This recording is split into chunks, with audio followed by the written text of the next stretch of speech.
Thank you, Suraj.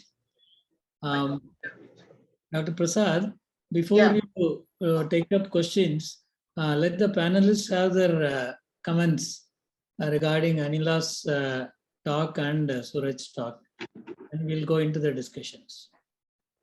So, can I request Vandana to give your comments on the two subjects? Well, thank you very much for, just wanted to say for inviting me. I had the opportunity to listen to both of them and they were fantastic. I don't even know if there's anything else I can add to their presentations because both of them were absolutely very comprehensive and excellent, excellent talks. I'm happy to answer any questions that anyone has, or if I can briefly talk about my experience a little bit about the same, if that's what you would like. Yeah. Yes. Okay. So I agree with both Anila and Suraj that as far as the biopsy, the size of the needles, we use 16 gauge as well. We do use the Bard Monopti guns here, and typically we use ultrasound guidance. So we at Emory, we really have a lot of the what I would say is every fellow is trained in ultrasound guided renal biopsies here. So we are unusual, even in the United States, is that most of us here at Emory do our own kidney biopsies. I know that the last point that Suraj just made, that a lot of the time it's the radiologist that's doing that. That happens here as well very frequently, except one of our institutions, which is, where we do it by ourselves. It's the nephrologists who do it. And we have a very, I would say compared to everyone, we have a pretty low rate of complications.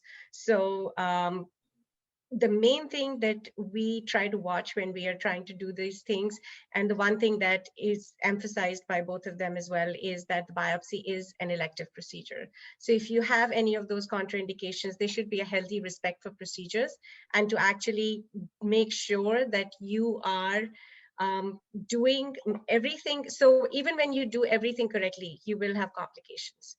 So it's essential for most everyone who's doing these procedures to have that healthy respect, to know that it's not completely a benign procedure. You may have complications. And so if you can get all your ducks in a row before you start, that's the key thing.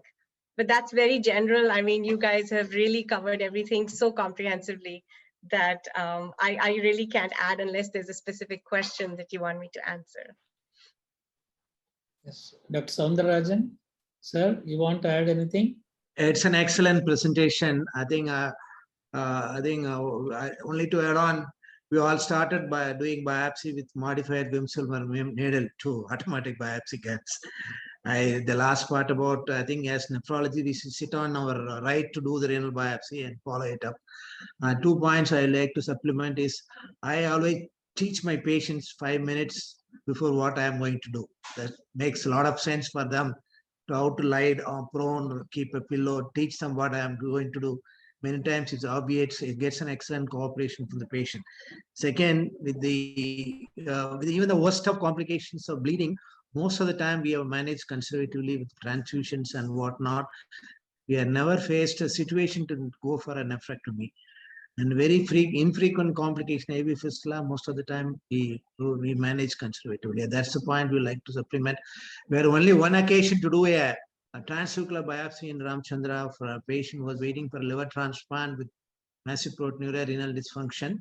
We can do a transnuclear renal biopsy successfully in presence of coagulopathy with our intervention radiologists. I think as nephrologists, I think our trainees must be trained to do that and follow it up. And I am for keeping a patient at least for 24 hours. I am for keeping a patient with an IV line, because we are doing a biopsy alone with a semi-skilled nurse around you, no registrars to assist you. Patient develops a sweating, BP drops to after local or proper biopsy. You will have hell of a time to start an IV line. I think I am preferably I always do my biopsy, even today with an IV line. It has been a life-saving in many difficult situations. When all of us not blessed to have 5 registrars standing around you, but you are left alone doing things, you will be in trouble. You do without an IV line. That's a word of caution as a senior man I can pass on to you. Thank you. Prasad, Yeah, definitely both the speaker has done their job well. Few things to comment on. One thing that Suraj has talked about the prone position and angulation of the needle. And he was pointing out about the craniocaudal versus autocranial. So one thing particularly when you are doing any kidney biopsy and procedure in a patient with a COPD, in a patient, obese patient, you cannot hold the breath. When you are asking the patients to bring down the lower pole of the kidney and you are trying to hit with the needle, and then many patients, they in between they will leave this breath, and then there is chances of the more injury to the lower pole of the kidney. So in that situation, what I have always tried, I have changed my practice of doing this kidney biopsy, and that publication I have shared on your Inform platform. I do always then we go instead of craniocaudal, we go autocranial. And what happens, we put the probes on the in parallel to the thoracic span. In the renal angle, we enter through this, and then this your needle will directly fall on the lower pole of the kidney. So you have not to tell the patients to take the deep breath and hold. Just you have to tell him hold the breath, not to in the deep inspiration, and you will directly go on the lower pole and you can get the tissue well from the lower. So that is the one thing that we have devised. We have changed this modifications in the kidney biopsy over the years.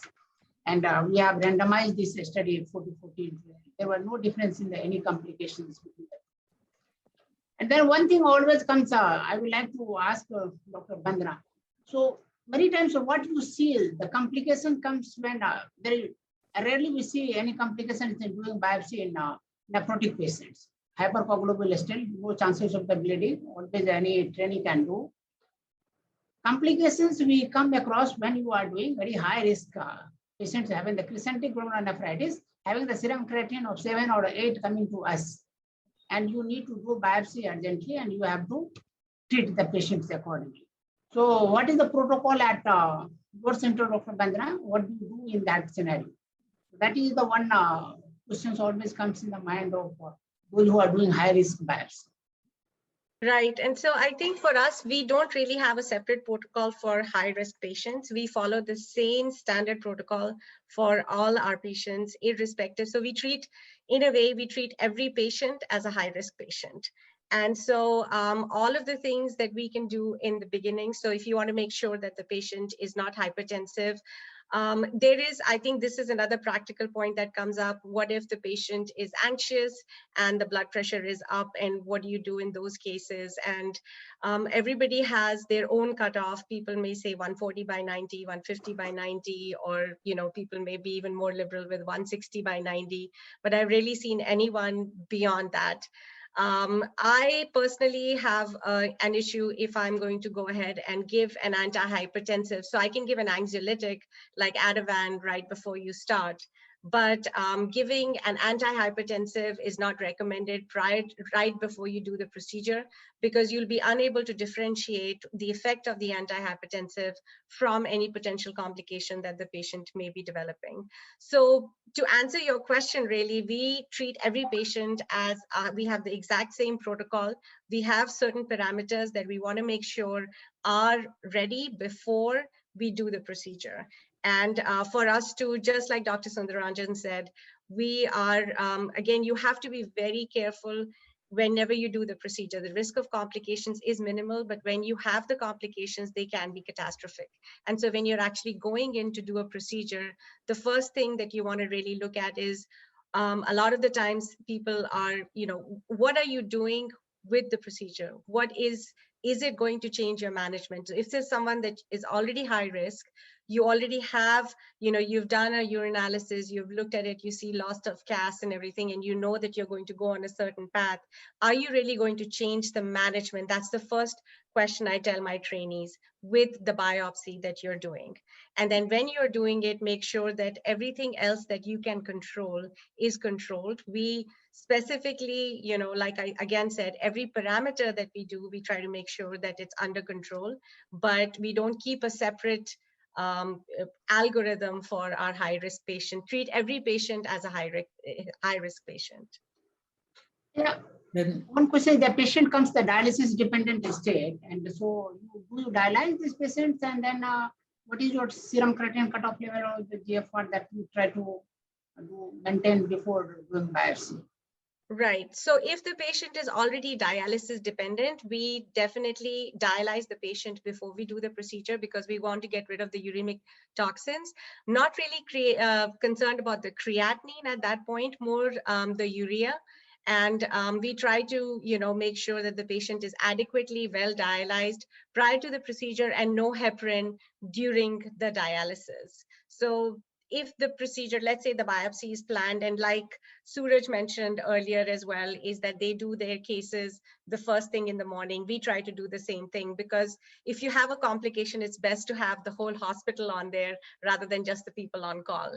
And so we do the same thing. So if I'm going to do a biopsy, let's say, Tuesday morning, Monday evening, we dialyze the patient, make sure that they get a good, adequate dialysis. But again, specify, because a lot of these patients, they get heparin on dialysis, specify that they don't get any heparin on dialysis before we do, even though the time period is still a lot, we still specify that. So definitely, and in those, I don't really look at the creatinine. I look at the urea. That really is a marker for me as to, how much I think that the risk of complication will be higher. Thank What you, is Dr. the- Chandra. Yeah. what is the percentage of patients going with OP as a OP procedure versus, admission and 1 day stay? So here, yeah. right, every hospital is different. I can just speak to my hospital. We are old fashioned, so we still admit our patients. Yeah. And for a native biopsy. So our transplant biopsy protocol, they are done in the clinic. It's such a superficial, relatively easy to get biopsy that, and that's not really controlled by your respiration and all of that other stuff. So our transplant patients can get a biopsy and go home, but our native kidney biopsies, we still do what's called a 23-hour obs.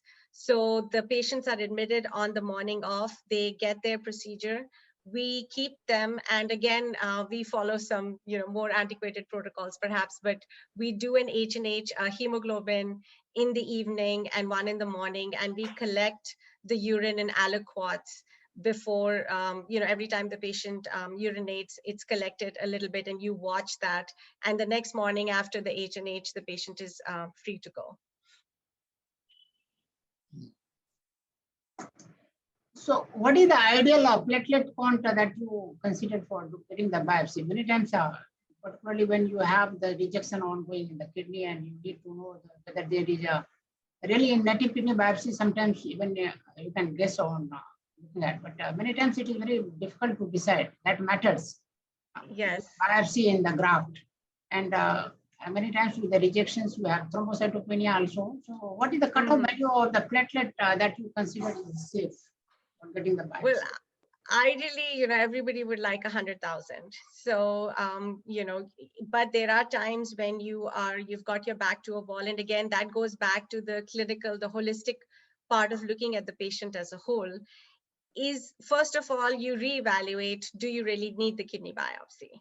What are the indications for the kidney biopsy? How is your management going to change based on the need for the kidney biopsy? And I will say that we have done 70,000, 80,000 platelet counts. But again, it's always, I think it's definitely something that you do with trepidation. And this comes back to the point where Dr. Anila was talking about the cores, is that, how many cores, how many passes. And when we do our ultrasounds, we have a database that we look at, and we document the number of passes and the number of cores that we got. And if this is a patient that's high risk, and I think, all I need is the light, we might do one pass. So again, the whole picture sort of fits together as to whether I'm looking at the platelet count, what is the need for the biopsy, how's my management going to change, how many passes am I comfortable with, and how many cores am I going to take. Besides the uremic status, is there any particular underlying lesion which can make it more prone for complications? We used to think amyloidosis and certain diagnoses, they are more prone for hemorrhage. Is that true? Well, I personally haven't seen any data on that. And, every time you do, so I'm basically a proceduralist, right? I do interventional nephrology, and I've trained in angioplasties and thrombectomies. So over the years, since I've done, I'm basically a proceduralist, I've developed what I call a healthy respect for procedures. So I just assume that everyone is going to be high risk and may have all these complications. I haven't seen any data that's separated based on the underlying diagnosis. I mean, you would assume that someone who's freely nephrotic and has membranous and has a hypercoagulable state, they may have certain complications versus someone who, you on the flip end, you've got these end-stage liver disease patients who are cirrhotic, might be on the list for a liver, and you're trying to decide if you want to give her a liver kidney at the same time. So again, all of these are fit into that picture where you sort of have to discuss with the patient. And again, that's the point that Dr. Sundararajan said, is that he discusses, and I think we all do the same thing. We have a very detailed, that informed consent. It's not just a series of numbers, but this is what I think that I may be able to benefit from doing this biopsy and getting this information. But on the flip side, this is the risk that you have, and making sort of a conjoined decision with the patient and the rest of the team. Informed consent is easier to say, especially Yes. the juniors. I mean, the newcomers who go to smaller places and they start practicing, getting a real format from a big hospital and getting it signed, most of the patients will run away. So what else Then Suraj, see, first shot you take and you see some hematoma, then which is the limit? You go on with the second shot, you change the site, entry site, or what do you do? What is your plan? First shot hematoma means I stop there. I don't proceed. You have any cutoff for the volume of, the thickness or the size? If it is only a minimal ooze or something, then we can always proceed. But if it is a sudden spot, we can make out, sir. Means if there is a active bleed, then it will be immediate. Is So there if there is a something role come for out. Doppler in deciding the site of entry in the kidney, avoiding vessels? Anybody has tried that way?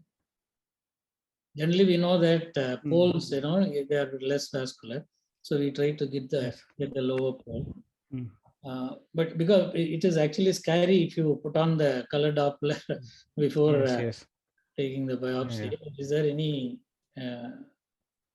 direction through color Doppler? I don't think. Right? No. Yeah. Actually, Dr. Bala, what I used to do, so whenever you do biopsy, you can see the track very well. You have an ultrasound probe in your hand, and you can see the track, and blood spurts coming out sometimes also. So if it continues, that put it on the Doppler, see this, immediately we change this mode and put on the color. Color, if it is coming out of the capsules, then we don't attempt. If it is not coming out of the capsule, it stops. Immediately it stops. Then we try to attempt from the different, we change a little bit insertion site of the needle, and we get the second. So that is the usual practice that I used to follow, because everything is in your hand there at that point of the time. Just change the color, see whether this from the track the blood is coming out of the cortex or not. And if it stops totally, definitely, if the 16 gauge or 18 gauge needle is going inside the kidney, there is no chance there will be no There will be some. little bleeding there. So that is likely to be there. But I don't know about I would like to have the comment from Dr. Bandra. So what is their practice? So our practice is, and I guess again, we are a few of us who practice. There's 4 of us who do ultrasound biopsies here at Emory. So I'm only again speaking for myself. I err on the side of caution. So if I see a hematoma immediately or the patient, there's something suspicious, again, a biopsy is an elective procedure. It's not an emergent procedure. And so I would actually stop and reevaluate. If need be, the patient can be, we can watch the patient for 23 hours and try again the next morning if nothing has changed. Because if something hasn't happened, it's not going to happen in 24 hours if it was just, a one stick. But again, that is my preference. And everybody is very different. So I can't speak for some of my colleagues as to if they would go ahead and do that, but I doubt it. Suraj, which do you think is more ominous, hematoma or hematuria? We need to be worried about hematoma, because hematuria, we know that though the patient is scared, we are more comfortable because we know how much and we can judge the response. But hematomas are quite difficult. Then another doubt I always used to have in our days, Sampath, we always do, the biopsy when the patient prone, and we ask them to lie prone for 2 hours. But is it the right idea, or turning them around so that there will be pressure on the puncture site and chances of stopping of bleeding is more? So yeah, that seems to be a better idea. We after 15 minutes, we ask them to turn around and then lie on their back. Sir Soundarajan sir, what was the practice when you were there in MMC, sir? You used to make them turn around immediately or make them lie down prone for? We ask them to turn around after 15 to 30 minutes. We ask them to turn around. In our period, they used to say 2 hours. Prasad, Nandana, what do you do? Actually, what I used to do, since you have the probe in your hand, so once you see the bleeding is continued, I try to press with the probes for a few minutes. And many times after pressing with the probes, that gives you the exact pressing points, and this bleeding stops. And if it does not stop, then I don't think of keeping him in the prone position. That is very uncomfortable position for the patients, keeping for the longer. So then definitely it is not going to stop. Then we turn around the patients and we keep in observation if there is any fall in hemoglobin, any things, because our institution are very readily available intervention apology is there. The intervention radiology department is there. So then we do not delay too much the patient going into the hypotension and then waiting for too much of the blood transfusions and other parameters. And then we definitely go and do this DSA, see this, whether there is any fistula formation, there is continuous bleeding going on, then we intervene. So that is there may be a point in making them laying down prone for a longer time, because that will ensure absolute rest. If you allow them to turn around, they may get up and. But that does not help in stopping this. It does not stop with the pressure with this 5 or 10 minutes of your probe points. And I don't feel this is going to stop. What is the practice there at your center, Dr. Bandra? So for us, what we do is, so typically when I'm doing the biopsy, I usually have a fellow that I'm training with me. And the fellow is the one who's doing the procedure, and I'll scrub in if they need to. So we follow very strict, like for 15 to 20 minutes, keeping the pressure on. So typically right after we get the samples, what we do, the attendings, we will actually go down to pathology, and at the same time, the fellow is left at the bedside holding pressure, and we tell them nobody has to move at this point. and you still maintain sterility, or whatever you were doing with the technique, to make sure that the sample is adequate.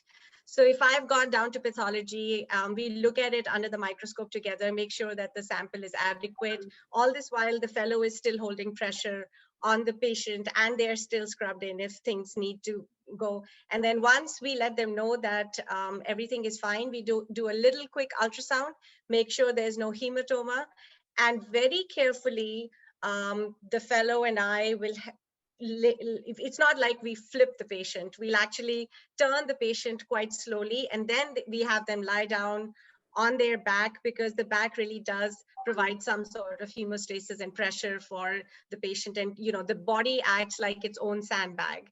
If the patient is unable to turn, then you use a sandbag on top for the pressure. But again, keep in mind that it's not like an IJ where you can put your pressure on there and you'll be able to, you're quite deep in there. So I'm not really sure if the pressure is helping us, or it's helping to create the hemostasis, but we definitely do that. But it's very different from being able to have a vessel, very superficial, where you've biopsied is quite deep. So we do turn them over. So I would say 15 to 20 minutes afterwards, a quick peek with the ultrasound, and then slowly turn them over and let their body act as the pressure. Yeah. Before we go on to the chat box, one final question from me. I had an infant with renal failure, newborn renal failure, for whom I did biopsy and came out with a new NSI taken by renal failure in the infant, and that was published in Lancet long ago.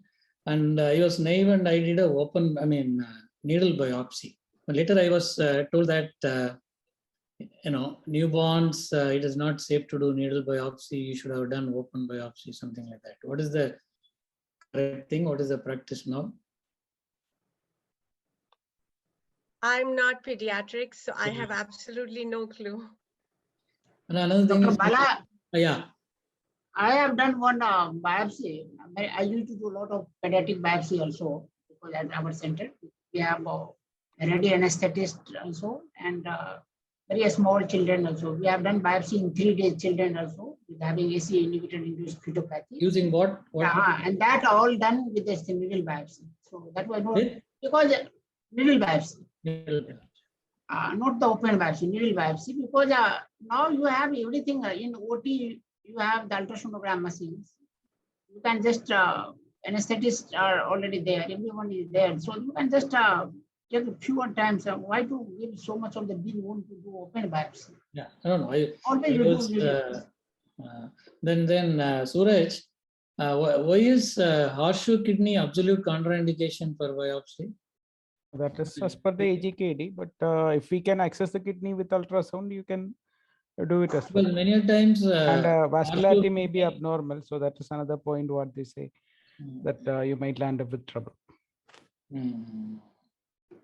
Then this transjugular we always talk about. Why not transfemoral? That will be more convenient and easier, standing at the head end of the patient, and it will be cumbersome. So I was just thinking, I have not done either, but one thing maybe there, the angulation of the renal vein will be downwards. So going from the femoral, you may have to sort of hook down and come down. So pulling out, I don't know. But any the audience or the panelists, we always talk about transjugular. Why not femoral? This is the practice, because see, whenever you're doing big femoral puncture with this sheath, and so you have to lie down the patient for the longer period of the time. When you are going through the up from the jugular, the patient can move around, can sit up, can move their jaw, can move around.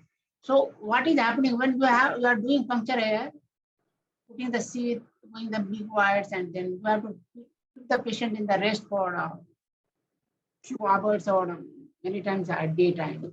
So that is the one thing that people used to prefer, that you go for this. But this most is the of the reason why cardiac cath procedures are done, if not from radial, it is from femoral artery only. And no, sir, that practice has totally changed. In Yeah, our I know. institute, 100% now radial, only few percent in whom they are not able to approach through radial, then only they are Yeah. going through the femoral. So I that realize, practice is but- changing now. Okay. Prasad, you can just go through the chat box and quickly run through the questions, then we'll go on to There the are so next. many questions for Dr. Bandra. So there is one question, there are many have a small hematoma after 24 hours, as small as 1 ml to 10 to 50 ml. So will you discharge the patient with a small hematoma, or how much hematoma will you be comfortable at the time of discharge? Right. So hematoma, I think it's important is whether it's clinically significant or not. And so, all the other factors would pain. So again, ultrasound hematoma, you might really see it quite often, as Suraj showed in the AJKD paper. You're going to see it. The question is it clinically significant or not? So again, one of the things that you look at is the hematuria. The other thing you're looking at is the drop in hemoglobin, if there is any. And the other thing you're looking at is the vitals. So is the patient tachycardic? Is the patient showing that, so again, it's all a comfort level that comes with a combination of using all of these to try and decide whether it's clinically significant or not. Again, I would say if you have any doubt, or on the side of caution. We have had patients that have gone and, we all say no heavy lifting for next 1 to 2 weeks. Don't start back any non-steroidals or aspirins, all of that stuff. But people, once the pain is gone, once they've forgotten about it, they tend to be a little more cavalier. I've had a patient who presented 10 days post-procedure in the ER with severe back pain. Fortunately, he didn't need any intervention, but there was a large hematoma that had seen, and you might have a construction worker or someone who's lifting heavy loads that may have really not followed all the instructions per se. So again, when you look at the hematoma, the size is important. And obviously if it's, so let's say you did the ultrasound, most of us now will do the ultrasound, especially those of us who are doing the kidney biopsy at the bedside immediately post-procedure. And we take a look at it before we discharge the patient. So if you're seeing an expansion, all of the things that you would worry about, you should definitely make sure that you're not missing anything. And at this point, if there is a concern, then, have radiology take a look at it as well, just to make sure that there's nothing they need to embolize. Then Yeah. there is a question asking Anila, will artificial intelligence do away with pathologists anytime in the near future in reading biopsy? So I really don't think so. Definitely artificial intelligence has come into pathology, and that's mostly for pap smears and to identify malignant cells. But my opinion is renal biopsy would be the very last subtype or subspecialty in which artificial intelligence would come in. That's because I would say 50% of the renal biopsy, we need to have a clinical correlation. So we need to correlate clinically, we need to correlate with the light, IF, EM, and all the spatial stains. So no, at least not in my lifetime, and probably for another many years. Okay, as you go on, Harsha, you can share your screen. Because your talk also, Vandana has first-hand experience on catheter locks and things. So I actually have to apologize. I have to leave in the next 6 minutes. I have another call at 12:30. Right. Okay. Sorry. Yeah. Am I audible, sir? Yes. Yeah, my slides are visible. Yes. Okay. Shall I start, sir? Start. We'll use that 6 minutes. Yes. Sir. Yeah. Sir, okay.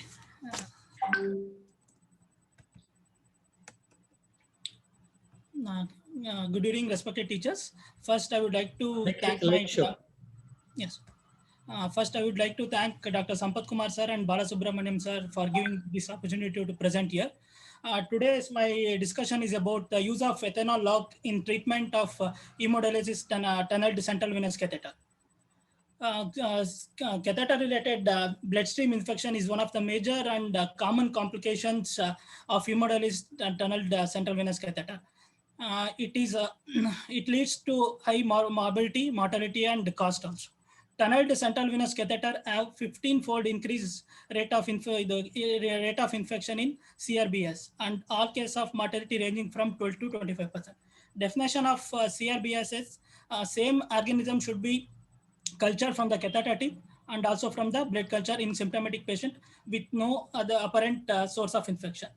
The usual protocol for treatment of CRBS are systemic antibiotic, use of systemic antibiotic alone, or use of systemic antibiotic plus antibiotic lock. In this case, we are not going to remove catheter, and systemic antibiotic plus guide wire exchange. In this, we can either remove the catheter and replace it in the new site, or we can exchange the catheter with the guide wire. These are the previous studies where ethanol locks are used. There are 10 to 15 studies of use of ethanol lock, but these three particular studies regarding the use of hemodialysis tunneled central venous catheter. In the first study, Sanders and et al., it was a prospective double-blind study. They used 70% of ethanol, and they used daily. The 12 hours was 2 hours. After 2 hours, they aspirated it. And the rate of infection per 100 catheter days was 6 in ethanol lock groups, and in control it was 31. And the same in slope et al. Study, it was also prospective study. In this, the concentration used was 70%, and they also used daily. The dwell time is also was less in this study. They used only for 15 minutes, but they flushed it. Their rate of infection per 100 catheter days was 0.7. In control, it was only 1.1. In the Broom study, they also used the concentration of 70% ethanol, and they used to give once in a week. Dwell time was 48 hours, and they removed after 48 hours. The rate of infection was 0.28 per 100 catheter days. Our experience in ethanol lock therapy. We started using ethanol locks since April 2019. In this period, we are almost inserted 141 tunneled hemodialysis catheter.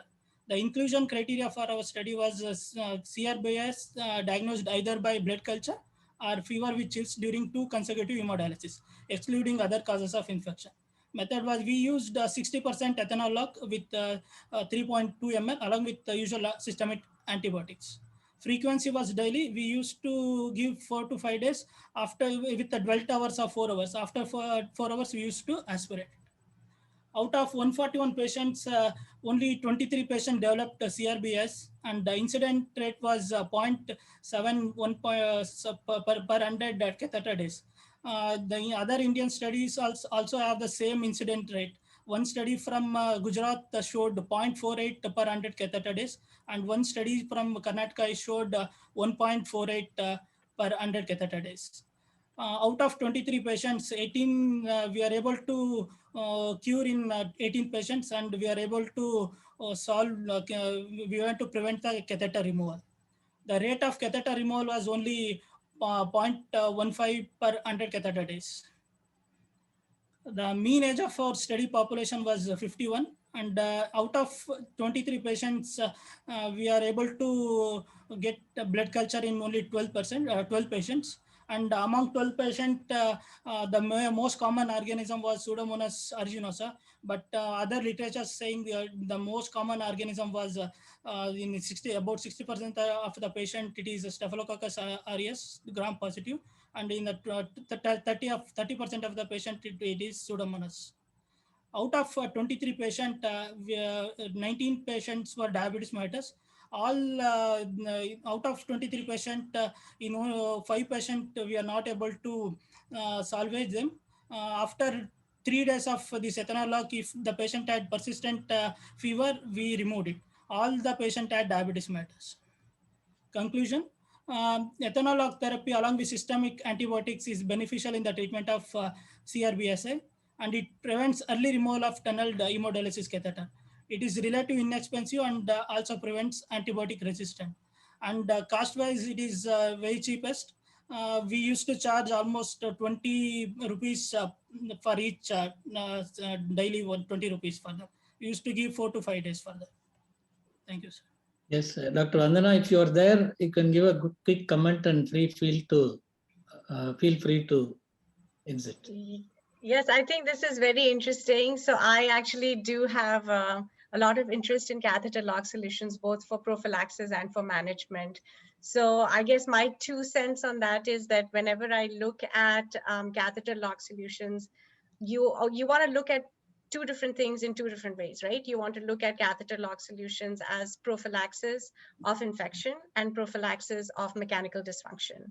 And again, you want to look at it for management of catheter dysfunction, mechanical dysfunction when you have a clot or anything else, as well as then you want to look at management. So a lot of cath lock solutions, I know that alcohol, going back to your study, has been used a lot in not in the dialysis population per se, but in patients with long dwelling catheter lines. So it's just a matter of time before it comes to our dialysis catheters. There are some catheters that are not compatible with alcohol, but I'm sure you looked at that before you did the study. Irrespective, I think the things that when you look at catheter lock solutions, in your particular study, is that correct that you did this to salvage or to look at catheters with catheter-related bacteremia? And you were combining the alcohol with the antibiotic. You didn't mention what antibiotic lock solution you were using, so I can't really comment on the combination. But if I just want to give a brief overview to the trainees who are starting, I tend to look at catheter lock solutions as when you look at prophylaxis, again, you want to, and I kind of hate to, discuss my paper, but I did do a review on this a few years ago where we talked about how you look at prophylaxis. And again, you want to divide that into mechanical dysfunction, where you've used heparin and TPA. And of course, if the patient has a fibrin sheath, the answer is, remove the catheter and angioplasty the fibrin sheath. But if you've got catheter locks for prophylaxis, you can use antimicrobial, but you do not want to use an antibiotic solution because that does promote resistance in strains. And so when you use it for treatment, I always combine a lock in addition to systemic antibiotics. So I would never give a lock solution alone with an antibiotic solution in it for treatment of catheter-related bacteremia. I would always combine that with systemic antibiotics. And again, I sort of use a clinical algorithm based on the patient's hemodynamic status, based on the bug that's found. So again, gram-positive versus a weaker gram-negative bug. You have to put all of that into context before you decide how you actually manage catheter-related bacteremia. And the choice of the lock solution is really an adjunct or a supplement to systemic antibiotics with or without exchange of the catheter. So if it's a gram-positive, like MRSA, I would definitely just get rid of the catheter. If it is, a slightly like a coagulase negative staph, you can sort of exchange the catheter with a guide wire and then, use systemic antibiotics. And in these cases, because you've already removed the biofilm. So the key thing in catheter-related bacteremia is the presence of the biofilm, which is this glycocalyx material that's inside the catheter that does not allow the antibiotics to penetrate. And that's where using the local antibiotic solution within the catheter lumen, like you do as a lock solution for treatment, can be useful as an adjunct therapy. So that's my quick overview. Is there any burning question that I can answer before I have to leave? Thank you. I think it was great having you. And actually, I wanted to mention the introduction. Going through your work on various aspects of interventional nephrology and the topics you have given. So actually, running this show, so I used to keep thinking about the new topics for each meeting. But I think I can simply read out from your list of work and start doing one at a time. I think it was Thank you. Thank such a you. No, thank you for superb talk. having me. It's an honor to be part of. I was just talking about when Dr. Sundarajan brought up the Wim Silverman. So my first kidney biopsy was in India, in Delhi, under General Narula. And I remember doing the Wim Silverman. We used to go blindly, and we used to, watch it go left and right. And then my PD catheters, my first PD catheter was placed in India on our acute PD patients. We would fill the stomach with saline and use the trocar to, do acute PD in our patients. So everything I know in nephrology, I started from India. So I'm so humbled that you invited me to be a part of this today. So thank you. I know Dr. Mehta told me that he talked to you as well. So thank you to all of you for inviting me today. I'm sorry that I have another commitment and I have to leave, but this is a wonderful forum and the presenters were superb. Really enjoyed listening to both their presentations. They were fantastic. Thank you. Thank you. Thank you very much. Thank you. Having you here. Thank you. I think, Thank you. here on the audience, if you have questions, you can put on your mic and ask direct. And the last talk from me, I think I'll take it to the next meeting. It is not a big one. I think we would have more discussion on these two topics. Is that right, Prasad? So I'm gonna log off. Thank you. Thank you so much again. Thank you. Bye-bye. Thank you. Thank you.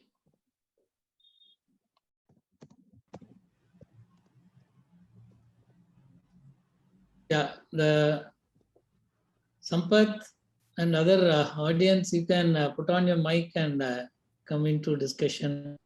Any more to ask the speakers or the panelists? Actually, Dr. Kashi also had some experience with alcohol lock, but I always thought it was you were all using for treatment and not for prophylaxis. How was that, Sampath and Dr. Kashi? No, we are using it only for treatment. Treatment. Only And when we as have Vandana asked, catheters.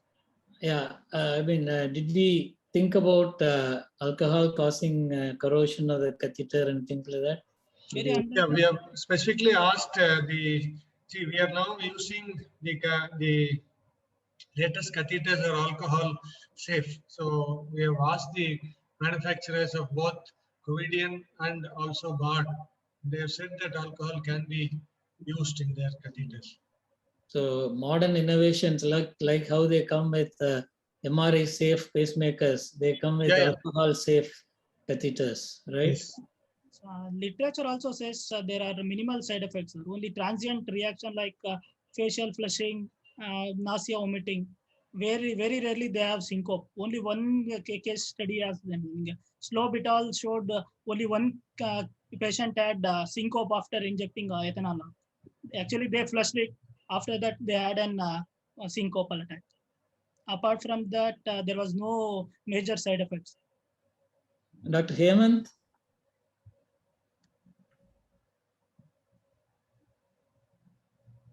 Yeah, Dr. Kashi. Kashi wants to. Yeah. The organizers, I mean, Rajesh, you can allow everybody to unmute as they want to ask questions. Maybe Dr. Hemant is. Sir, we have done. Yeah, I got the unmute icon. Yeah, we had a problem case and I had just discussed with Dr. Sampath and Bala. And then Bala only suggested the alcohol lock. We have successfully used that alcohol lock in one patient. And another patient with fungal candida growth in the catheter, we did, and then the growth became negative. But after 4 weeks, again, when the patient had vague symptoms, no fever, nothing, we did another culture, it is positive. For that patient, what we did was to give alcohol with heparin lock after every dialysis, because the patient could not come for 5 consecutive days. We just gave alcohol with heparin lock for 5 consecutive sessions of dialysis, removed the alcohol on the 48th hour, and then restarted the dialysis. Now the culture has again become negative. but I do not know whether we have really eradicated the candida from that particular patient. The other patient who had a bacterial infection, who had fever and chills during dialysis on 2 or 3 consecutive days, in spite of antibiotic therapy, we gave alcohol lock for 5 consecutive days as Sampath suggested, and that patient remains catheter-free, infection-free for the last 6 to 8 weeks now. That is what I wanted to share with you. Bala? Hemant, Yeah, I'm there. is it that you were muted all this while, or you No, I was muted because I was enjoying the talks from various people, including one of my very dear friend. So, no, there is, as she said, that if you have MRSA grown, the catheter has to come out. There have been instances where people have reported antibiotic lock for gram-positive catheter bacteremia also. But for MRSA, I don't think that's a nice thing to do. So certain bacteria, certain organisms, I think it is just out, including fungus. So if you grow Candida parapsilosis, which is like a bad infection, and we have had like now almost 5 patients with Candida parapsilosis, with various combinations of other complications related to it.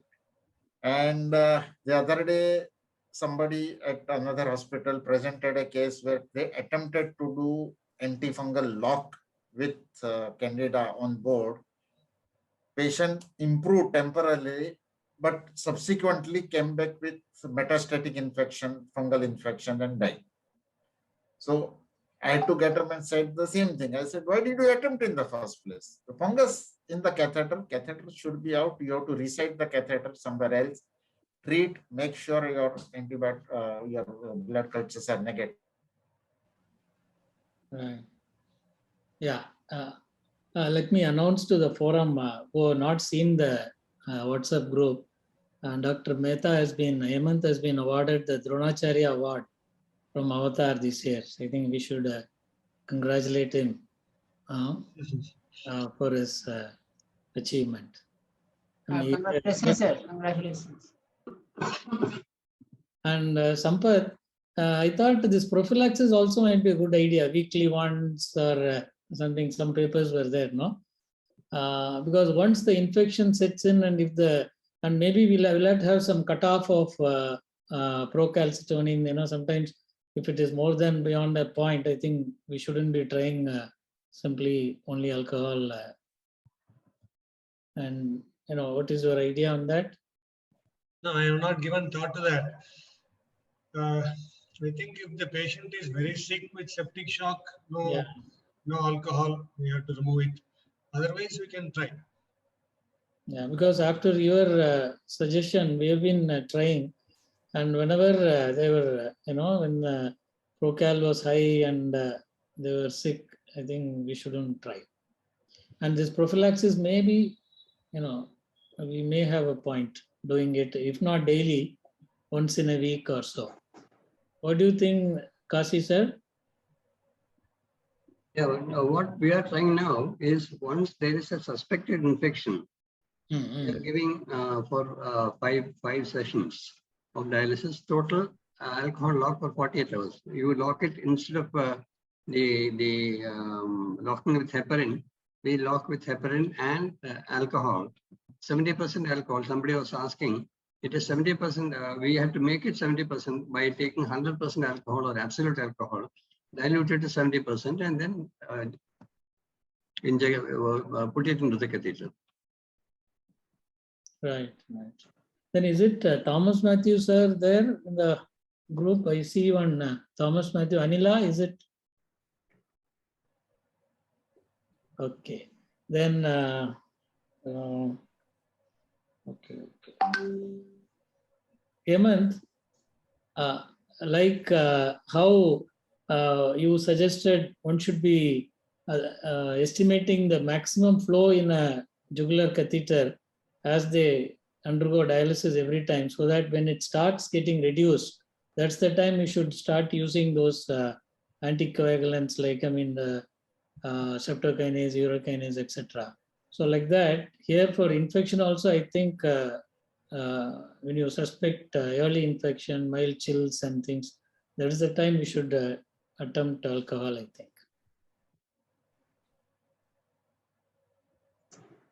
Yeah. Is there any study on that alcohol has any action on biofilm? Yeah, there are now basic science work has gone in, and they have shown that it does have an effect on the biofilm. So basically, major problem with all this bacteremia which is happening is the biofilm. If you are able to break the biofilm and penetrate with the antibiotics, then there is no. That is the best thing to be done for that patient and to salvage this. Biofilm is the one thing where always this bacteria lies and we are not able to break down. And this is the reason why we need to install the catheter. So definitely with the. I think where facilities are available, I would make a suggestion that you lock it with this alcohol lock solution, withdraw that solution alone, and then subject it to sort of electron microscopy to see whether you can see some fragments. Yeah. I don't know. We tried. I tried it with the light microscopy. I asked my technician to take a sample without blood, without it's a long catheter, 2.5 ml was a priming volume. So I asked him to take the first 1.5 cc, and then I just centrifuged it and put it on the microscope, but I couldn't see anything. But the biofilm, if it is there, which is disintegrated by the alcohol, there's a possibility that we'll be able to see it under a high resolution microscope or something.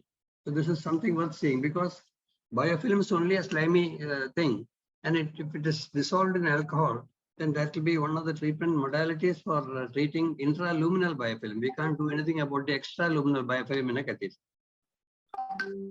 Yeah. Yeah. If there are not much more questions, shall I finish it off? I need only 2-3 minutes. You can finish off now. Yeah. I'll share my screen now. It will take only 3 minutes.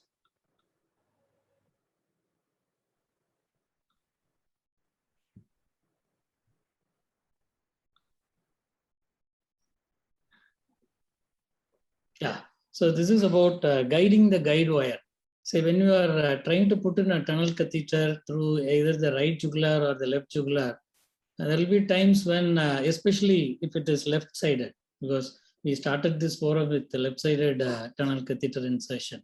Many times your guide wire may not, you may struggle, making it enter the SVC. It may turn up, or even without obvious stenosis, there will be, because the angulation between the left jugular, the innominate, and the SVC is in 3 dimensions.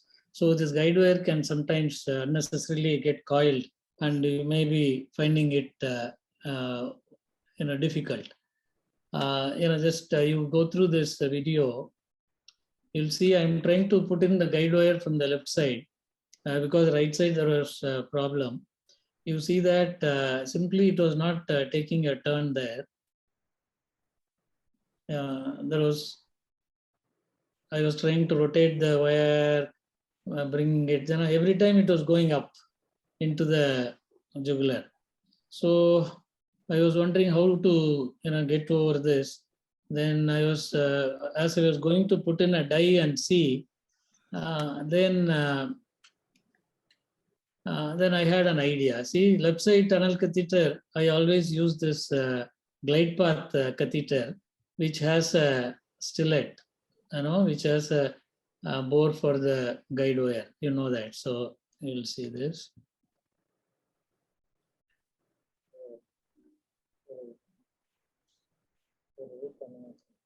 What is happening? Okay. So we know that, yeah. So this is the stillet with provision for passage of the guide wire inside this. So I removed this from the catheter and inserted I pulled out the guide wire up to here. Then I threaded the stillet over the guide wire. And in cardiology, generally what they, this is often there is a guiding catheter which they use to, reach the place with the guide wire easily. You might have seen this. See, as they put in the guide wire,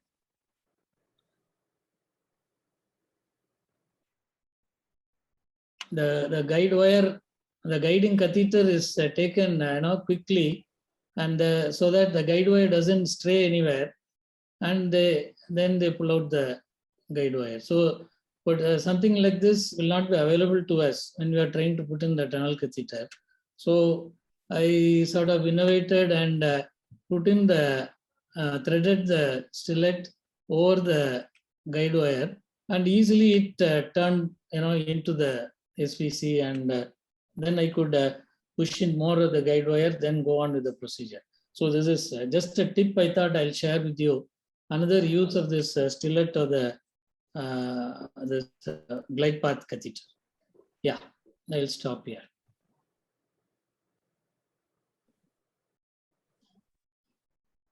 Yeah, thank you, Dr. Bala. This was a great innovation.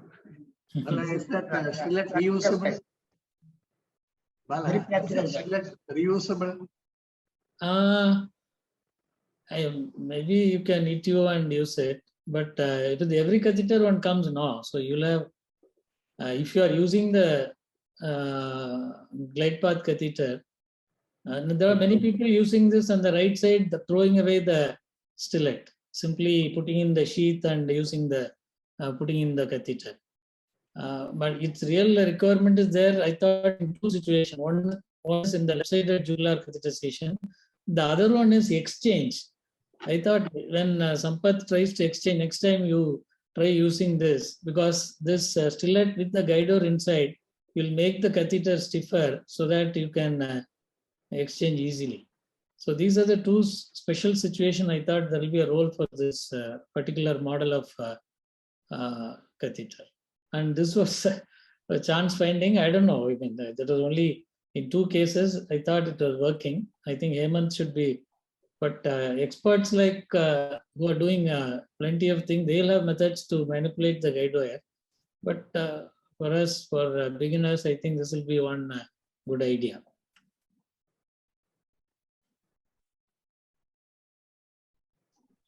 Anything more, Prasad? Soundarajan? This was a great learning experience from everyone, and I have learned a lot of different techniques and what are the different things going on across India and abroad. So this was a very good learning experience from my side. Thank you for inviting me and giving this opportunity to interact. Nice meeting you, Dr. Narayan Prasad. Thank you, sir. Thank you very much, sir. For a long time we are face to face. Great, like learning experience. Okay, great, nice. Good Thank effort, you. Bala. Thank you, sir. Thank you, friends. I think please keep in mind that from here on, it will be last Saturday of every month. It is not Friday. It will be 8 o'clock. We will try to finish by 10. I think if interesting discussion goes, no. This is a very informal meeting. I would encourage people to ask direct questions out of the chat box after a point of time. Okay, thank you once again to everybody who has joined the meeting today, for the panelists, the speakers, and all the audience, and the MCure people. Thank you. Thank you. Thank you. Thank you, sir.